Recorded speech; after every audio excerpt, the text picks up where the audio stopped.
এবার যিনি দেবতাদের গুরু বৃহস্পতি,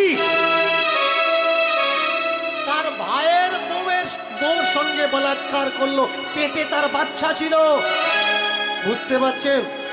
এইগুলো যখন আমি তুলে ধরি তখন এবার পণ্ডিতরা আরম্ভ করেছে পড়ার পরে দেখলো হ্যাঁ তো আছে, তো বইতে লেখা আছে এসব। এবার বলছে এগুলো মোল্লারা লিখেছে, এগুলো হিন্দুরা লেখেন। বলতে পারবেন কোন মুসলমানে এগুলো লিখলো?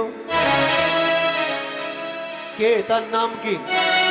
এ তো ভাই আমাদের দেশের বুকে হিন্দু মুসলমানকে দাঙ্গা বাঁধানোর জন্য এইসব কথা বলা হচ্ছে, যে যাতে হিন্দুরা মুসলমানদের উপরে খেপে যায়, মুসলমানরা হিন্দুদের উপরে খেপে যায়। আগে বুঝতে হবে কারা মুসলমান আর কারা নিজেদেরকে হিন্দু বলে দাবি করছে। মুসলমান কোনো আরব থেকে আসেনি, সৌদি থেকে আসেনি, ইরান থেকে আসেনি। তারা আমাদের ভাই, আমাদের বংশের মানুষ। তাহলে এখানে প্রশ্ন থাকে ওরা মুসলমান হলো কেন? শুনুন ইতিহাস, মুসলমান হলো কেন? ইসলাম মানে শান্তি। এই ইসলাম ধর্মে একটা মৌলবী, একটা মাওলানা, একটা হাফেজ, একটা ইলম যেখানে দাঁড়ায় সেখানে একটা ফকিরও দাঁড়াতে পারে। মুসলিম ধর্মের মাথা যারা, তারা যেখানে বসে খায় একটা ফকির তার পাশে বসেও খেতে পারে। কিন্তু আপনার হিন্দু ধর্মে, আমাদের হিন্দু ধর্মে ব্রাহ্মণ যেখানে বসে খাবে ওখানে আর কেউ বসে খেতে পারবে না। শুধু তাই না, ব্রাহ্মণ যখন আপনার বাড়িতে আসবে তখন অতিথি দেব ভব, কিন্তু আপনি যখন ব্রাহ্মণের বাড়িতে যাবেন তখন আপনার খাওয়ার কোনো অধিকার নেই। আর যদি খান ওই থালাটা আপনাকে ধুয়ে দিতে হবে। এটা পাবেন কোন গ্রন্থে? মনুস্মৃতি পড়ে নিন। মনুস্মৃতিতে যদি পড়েন বুঝতে পারবেন, স্পষ্ট লেখা আছে শূদ্র ব্রাহ্মণের বাড়িতে যদি আসে তাকে বসতে জায়গা দেওয়া উচিত না, কিন্তু ব্রাহ্মণ যদি কোনো শূদ্রের বাড়িতে যায় তাকে দেবতা বলে মানা লাগবে। বলো তো ভাই, এই হিংসার ধর্ম কারা লিখলো? আমার ধর্ম থেকে অত্যাচারিত হয়ে যেসব মানুষগুলো জায়গা পায়নি, সমাজচ্যুত হয়েছে, জাতিচ্যুত হয়েছে, ইসলাম তাদেরকে গ্রহণ করেছে, তাই তারা আজকের মুসলমান। এরা আকাশ থেকে পড়ে, এরা আমাদের ভাই। যদি বিশ্বাস না হয় এদের বাবা, তার বাবা, তার বাবা জমির পর্চা বের করুন, দেখে নেবেন এরা মুসলমান নয়, এরা হিন্দু। এবারে প্রশ্ন জাগে, তাহলে দেবতারা যদি এত খারাপ, অসুর কারা? ভালো করে শুনুন কারা অসুর। Indus valley civilisation, Indus valley civilisation পড়বেন, পড়লে দেখবেন হরপ্পা মহেঞ্জোদারো সভ্যতা থেকে আরম্ভ করে সিন্ধু সভ্যতা পর্যন্ত এই সভ্যতাগুলোকে অসুর সভ্যতা বলা হয়। এখনো পুরুলিয়া চলে যাবেন, অসুর সমাজ আছে। মালদায় চলে যাবেন, অসুর সমাজ আছে। কেরালাতে চলে যাবেন, অসুর সমাজ আছে। তারা আপনার আমার মতো সাধারণ মানুষ। এবার ফিরে আসুন অসুরের প্রেক্ষাপট, রূপ। মা দুর্গার পায়ের নিচে যে ব্যক্তিটা শুয়ে আছে কে? মায়েরা জোর করে বলুন, কেউ? মহিষাসুর। এবার বলুন, মহিষাসুরের গোপ আছে কি নেই? আছে তো? আপনাদের বাড়ির দাদা, কাকা, ঠাকুরদা, জ্যাঠা মশাই এদের গোপ আছে কি নেই? আছে তো? তাহলে মার পাত তলায় যে শুয়ে আছে ও গোপ আছে, ও যদি অসুর হয়, আপনাদের বাড়ি যেগুলো গোপলা মানুষ এরা কারা?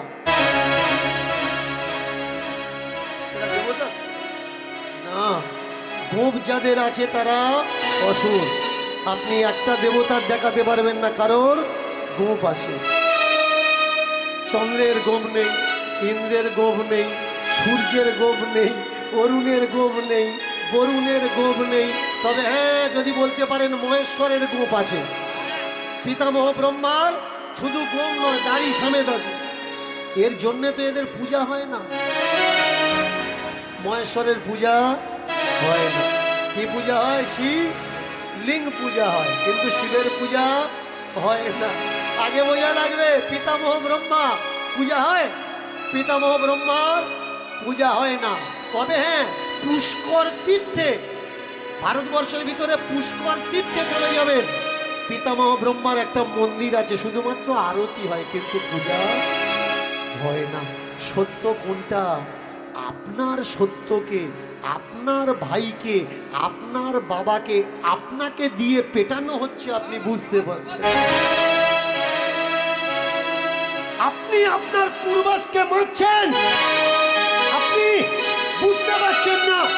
বলুন তো, অসুর যদি খারাপ হবে, দুর্গা পূজার সময় পূজারীরা ভোট দেয়, অসুরের নামে ধুতি দিচ্ছে কেন, গামছা দিচ্ছে কেন, মন্ত্র বলে অসুরকে দাঁত মারার জন্য দাঁতের কাটি দিচ্ছে কেন, অসুরকে মুখ ধোয়ার জন্য জল দিচ্ছে কেন, একটা বাটাতে ফলমূল মিষ্টি কেটে দিয়ে অসুরের নামে ভোগ দিচ্ছে কেন? শুধু তাই নয়, দুর্গা পূজা শেষ হওয়ার পরে অসুরের দেওয়া যে শাড়ি, ধুতি আর গামছা বামনেরা নিয়ে চলে যাচ্ছে কেন? ওরা তো বলতে পারে, ভাই অসুর খারাপ, এর ধুতি নেবো না, অসুর খারাপ, এর গামছা নেবো না, এই গামছাটা তোরা নে। কেন? আগে বোঝা লাগবে ভাই চক্রান্ত কোন জায়গায়। অসুর মানে খারাপ নয়, পালি শব্দ থেকে এসেছে, ত্রিপিটক থেকে এসেছে। আসো আসোরা, অসুর মানে প্রজ্ঞা। যিনি ধার্মিক মানুষ তাকে অসুর বলা হয়, আর যিনি ধার্মিক মানুষ বৈষ্ণব প্রেক্ষাপট দিয়ে তাকে সাধু বলা হয়। সাধু আর অসুর দুটো এক। দানব কাকে বলা হয়?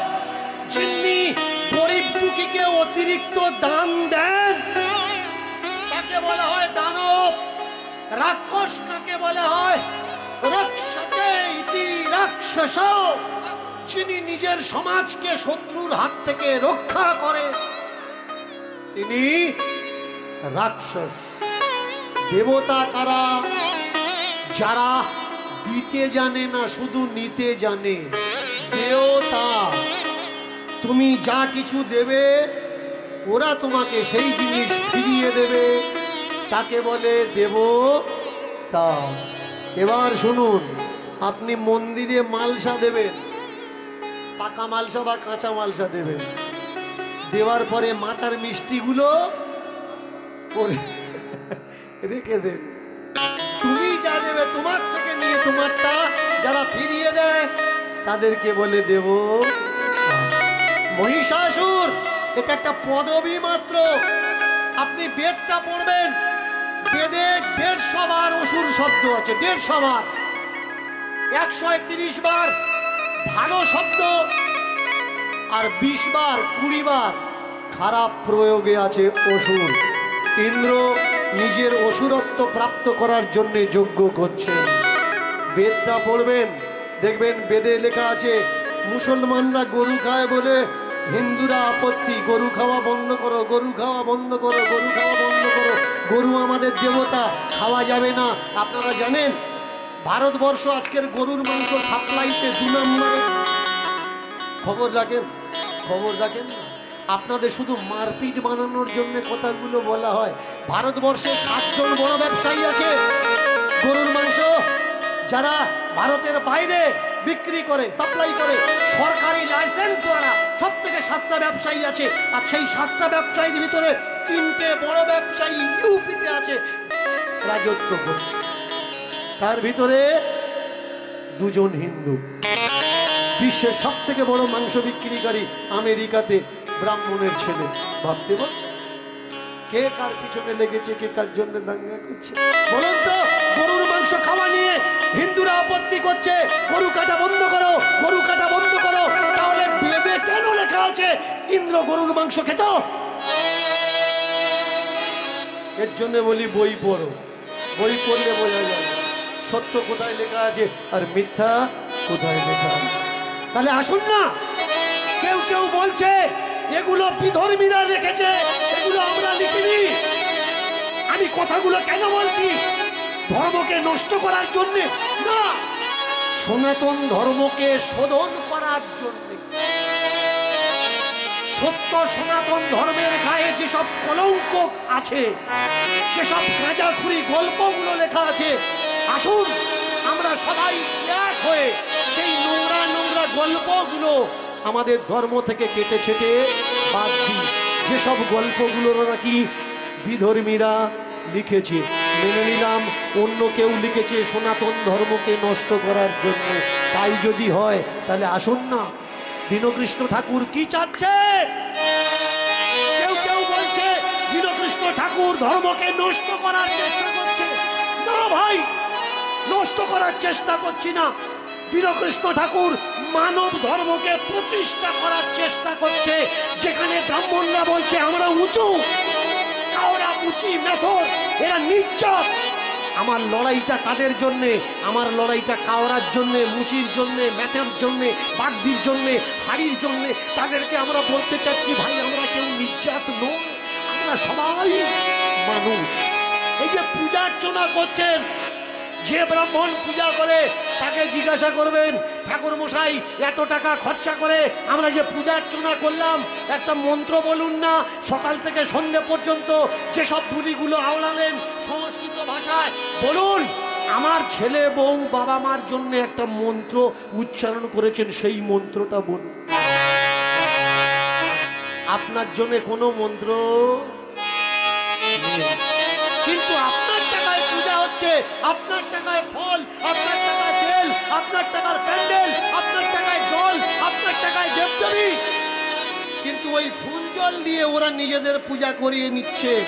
এরকম ভাবে এসো সচন্দন ব্রাহ্মণ্য দেবায় নমঃ। আমার লড়াইটা কোন জায়গায়?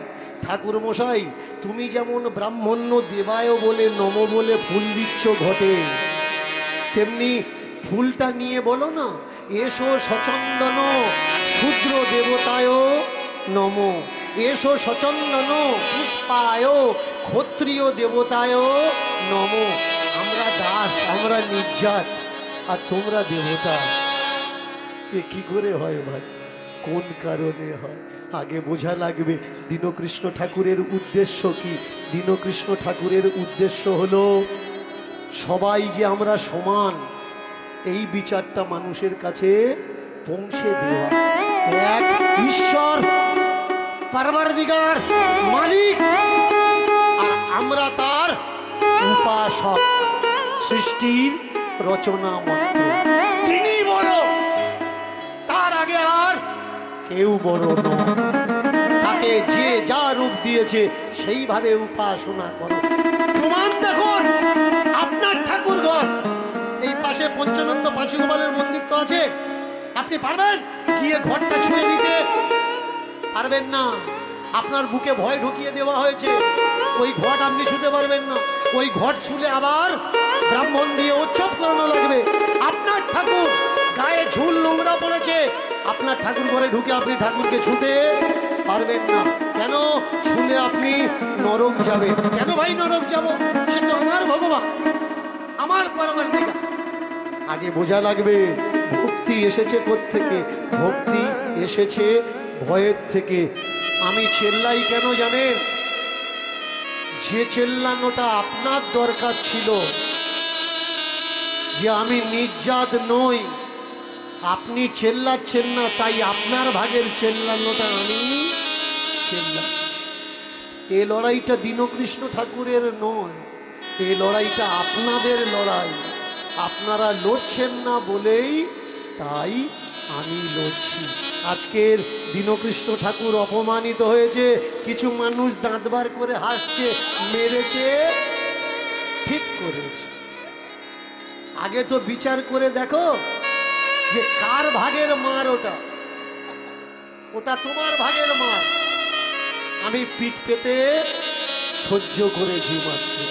তোমাদের বলতে চাচ্ছি ভাই, বলতে পারবে না বলো না, প্রতিবাদ করতে পারবে না করো না, কিন্তু যে তোমাদের জন্য প্রতিবাদ করছে অন্তত তাকে বাধা দিও না। আসুন না আমরা সবাই মিলে সনাতন ধর্মের গায়ে, সনাতন ধর্মের দেবদেবীদের নামে যত নোংরা নোংরা গল্প লেখা হয়েছে সবগুলো মুছে দিয়ে শুদ্ধ পবিত্র দেবদেবীকে প্রতিষ্ঠা করি। প্রেম সে বলুন সনাতন ধর্ম কি? সত্য সনাতন ধর্ম কি? সত্য সনাতন ধর্ম কি? মায়েরা জোরে উলুধ্বনি।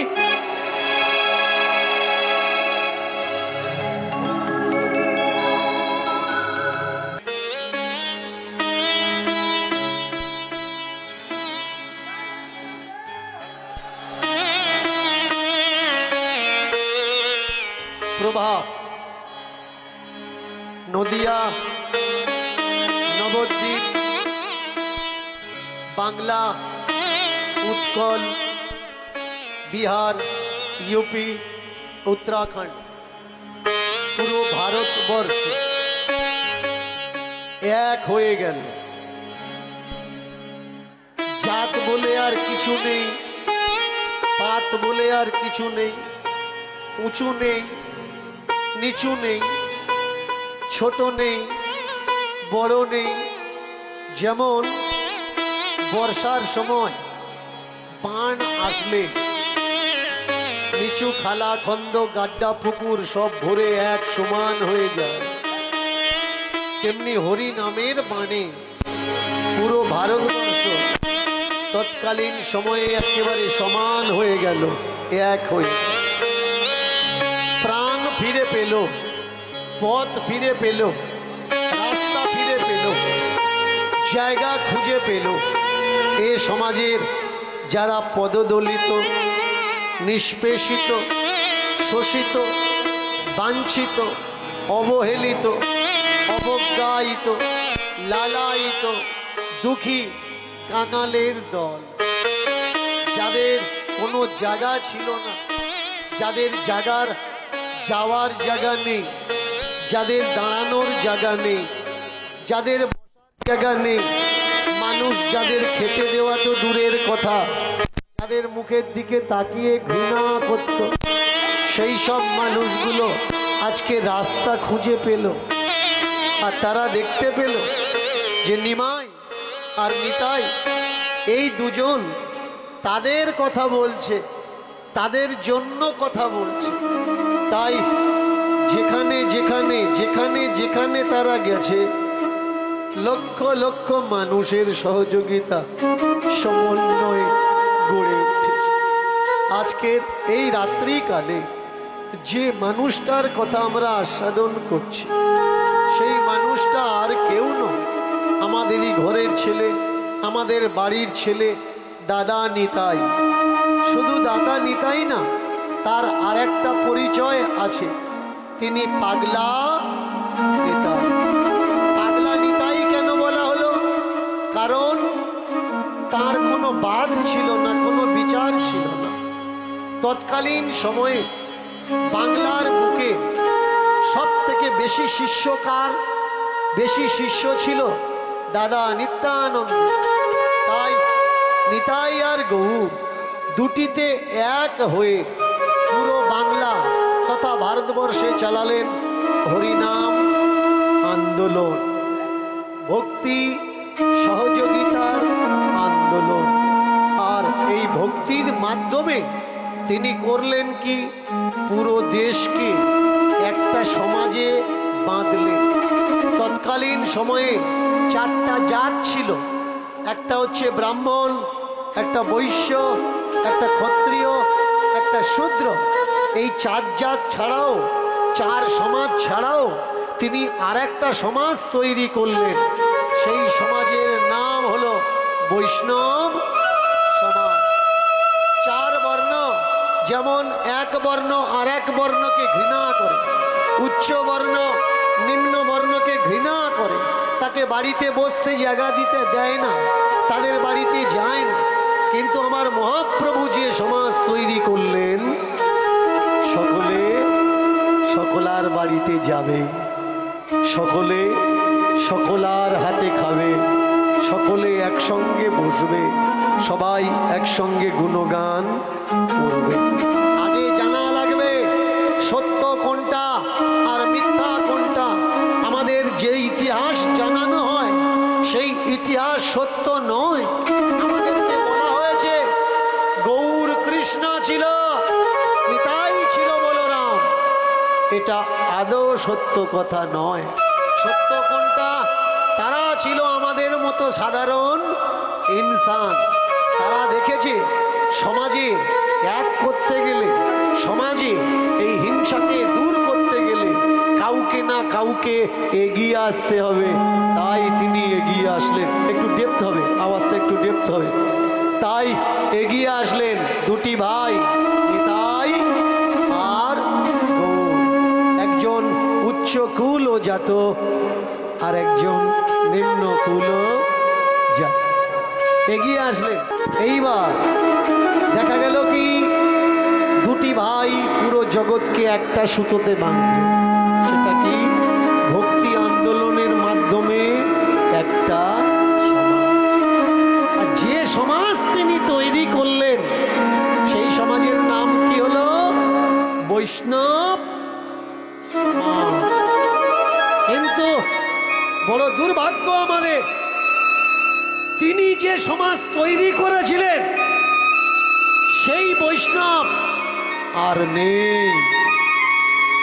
বর্তমানে যারা নিজেদেরকে বৈষ্ণব বলে দাবি করে, কিছু বদমাইশ, জোচ্চোর, চিটিংবাজ, ফ্রড বৈষ্ণব, তারা নিজেদের মতবাদ তৈরি করে মানুষের ভিতরে শুধুমাত্র হিংসা ছড়াচ্ছে। কেন? যেখানে নিতাই বলেছে সব বাড়িতে যাবে, সকলার সঙ্গে মিশবে, সব কিছু খাবে, কিন্তু সেই জায়গায় দাঁড়িয়ে কিছু ধান্দাবাজ তারা বলছে দীক্ষা নেওয়ার পরে সকলার হাতে খাওয়া যাবে না। যারা দীক্ষা নেয়নি তাদের হাতে খাওয়া যাবে। আগে জানতে হবে এরা কারা, এরা কি চাচ্ছে। যে বৈষ্ণব সমাজ যিনি তৈরি করেছিলেন তিনি চাইলেন একটাই সমাজ। আর বর্তমানে যারা নিজেদেরকে কতিপয় বৈষ্ণব বলে দাবি করছে তারা কি চাচ্ছে? তারা চাচ্ছে হিংসা, ঘৃণা, বিতৃষ্ণা, বিদ্বেষ। দীক্ষা দেওয়ার পরে ছেলে বাবার হাতে খাচ্ছে না, শাশুড়ি বৌমার হাতে খাচ্ছে না, সারা জীবন মাছ কাঁকড়া এসছে। এখন কদিন দীক্ষা নিয়েছে, এবার মাছ কাঁকড়ার গদ্য শুনলে নাকি। এরাই হচ্ছে ধান্দাবাজ। আমার সমাজকে এরাই নষ্ট করছে। আগে বোঝা লাগবে সত্য কোনটা। সত্য মানবতা। আমাদের মূল ধর্মের নাম কি? মূল ধর্মের নাম মানব ধর্ম। সেই মানব ধর্মকে একত্রিত করার জন্য একটা নামকরণ করা হয়েছে গুণবাচক। তার নাম সনাতন। আজকে যে সনাতনের জন্য আমি লড়াই করছি, আগে বোঝা লাগবে এই সনাতন ধর্মের ভিতরে হাজারো মতবাদ ঢুকে গেছে। মতবাদ, শৈব, শাক্ত, গণপত্য, বৈষ্ণব, এরকম করে হাজারো মতবাদ ঢুকে গেছে। এগুলো সনাতন ধর্ম নয়, সনাতন ধর্মের শাখা ধর্ম। সনাতন ধর্ম কি? সংসার ধর্মই সনাতন ধর্ম।